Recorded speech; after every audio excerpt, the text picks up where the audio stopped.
Good afternoon. If you hate real estate and you think everybody who owns it deserves to lose all of their money, then you're going to love this video. We got another developer in Vancouver potentially entering receivership. Now, this one probably isn't a big surprise to a lot of people. I think a lot of people in the industry foresaw this happening just based on how the sales were going on this project. But let's get into it. So 𝐕𝐄𝐒, set to be the world's tallest passive house facing receivership in Vancouver. And we're going to talk about this tallest tower thing in a little bit here. So 𝐕𝐄𝐒, set to be the tallest passive house structure in the world and the pinnacle of luxury real estate in Vancouver, is facing insolvency, according to filings in the Supreme Court of BC obtained by Stories, throwing the future of the high-profile project into jeopardy. Set for 1075 Nelson in the west end of Vancouver near Thurlow Street, the 60-story 𝐕𝐄𝐒 was originally proposed to consist of 328 strata units, 50 market rentals, and 102 social housing units, which is interesting that they would have social housing units mixed in with like the most expensive real estate that you can buy in Vancouver.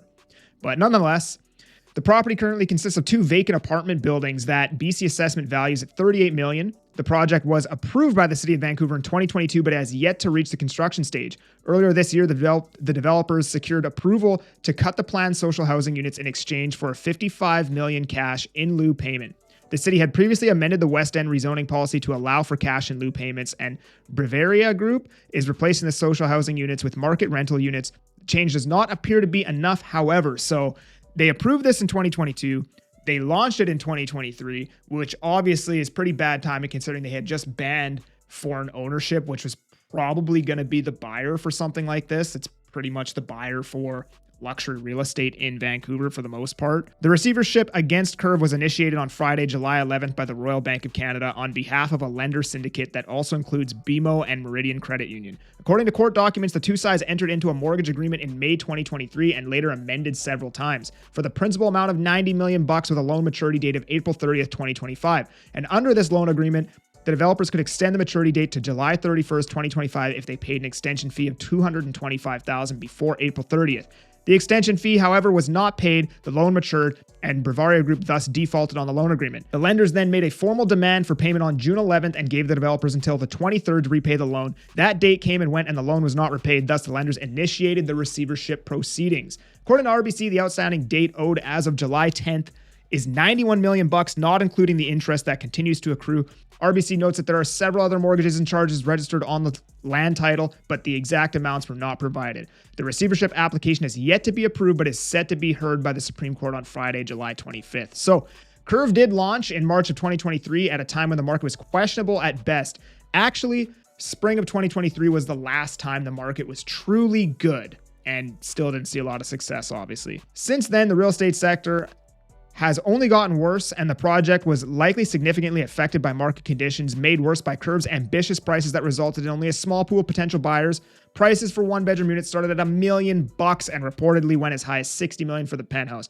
That was the starting price, right? So I remember seeing the prices in there. It was like the majority of one-bedrooms were around like $1.1 million for like a 500 square foot one-bed kind of thing. As first reported by Stories in December, 𝐕𝐄𝐒 failed to hit pre-sale target and obtain a building permit during the provincially mandated 12-month timeline, and the development team filed a new disclosure statement in order to try again, giving them until May 2025.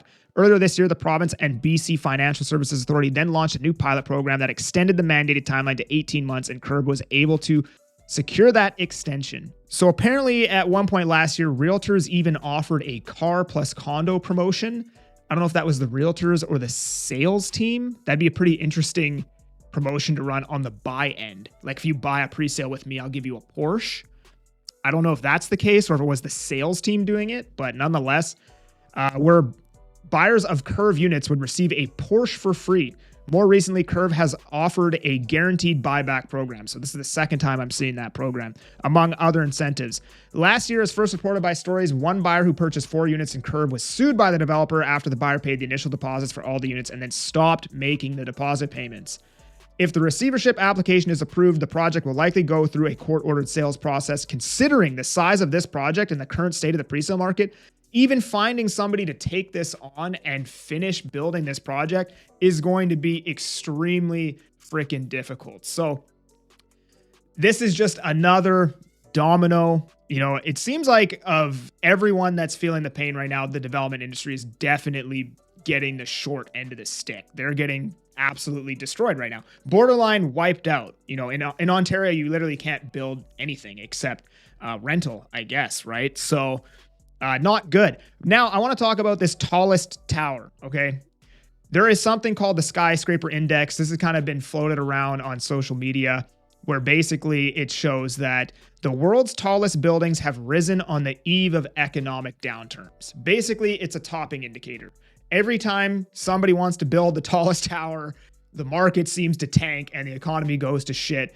Not very soon thereafter. And just to show you guys, here's Surrey approving its tallest tower, January 17th, 2023. Here is Burnaby approving its tallest tower on September 23rd, 2024. Now, I don't know if this launched and what happened with this, but nonetheless, here it is getting approved. Two enormous cloud scraping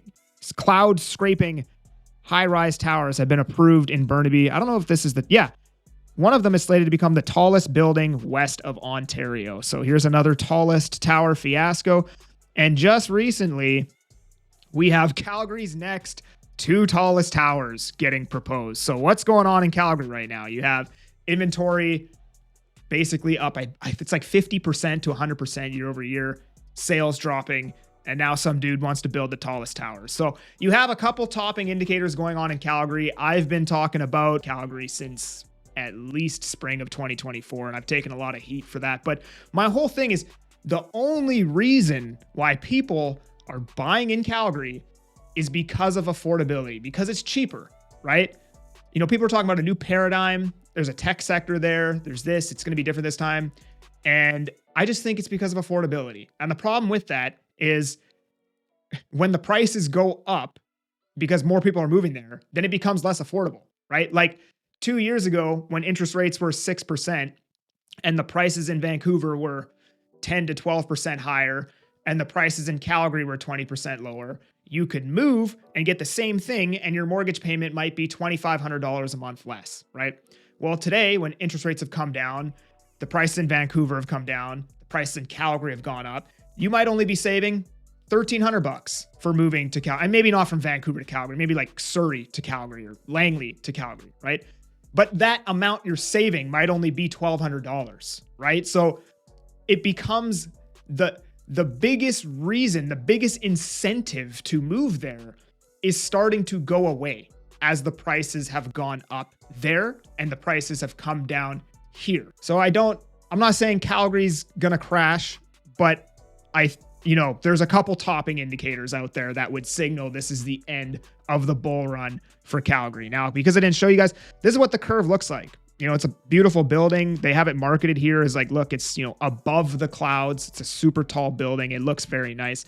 But unfortunately, launching cookie cutter concrete is hard enough. Try launching luxury concrete in the current environment. So there you have it. Another developer is facing receivership here in Vancouver. There's a whole bunch more in Ontario at the moment, and probably more to come, judging. There is a lot of high-rise sites in Greater Vancouver that are not selling units right now, so I wouldn't be surprised to see some more of this as we go into the end of the year. But if you enjoyed this video, please do like and subscribe. And if you want to chat with me about buying or selling real estate in the Fraser Valley, there's a link down in the description that goes into my calendar. Otherwise, I just appreciate you for watching, man. I'm that Agent Kelly. I'm making moves to move you. Peace.